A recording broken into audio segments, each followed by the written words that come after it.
Menteri Koordinator Bidang Hukum, HAM, Imigrasi dan Permasyarakatan Yusril Iza Mahendra menyatakan Presiden Prabowo Subianto telah memanggil Kapolri dan Jaksa Agung untuk memberikan arahan terkait dengan penanganan kasus mantan Jampitsus.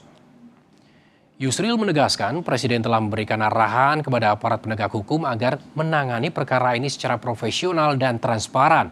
Menurut Yusril, proses hukum harus tetap berjalan sesuai aturan untuk menjaga kepercayaan publik.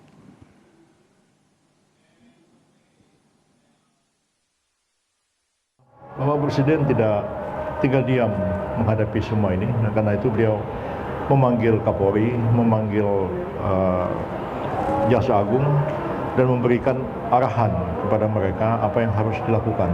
Penegakan hukum terkait dengan korupsi itu, sebagian kewenangan itu juga ada pada polisi, ada pada jaksa, ada juga pada KPK. Tiga-tiga institusi ini sama-sama memiliki kewenangan. Diperlukan satu sikap ekstra hati-hati. Dan ketika para jaksa yang sekarang ini menerima pelimpahan untuk menangani perkara ini, untuk melakukan penyidikan lanjutan setelah ditetapkan sebagai tersangka, tetap harus memegang teguh kaidah-kaidah hukum terkait dengan penegakan hukum di bidang korupsi itu untuk membangun kepercayaan seluruh lapisan masyarakat.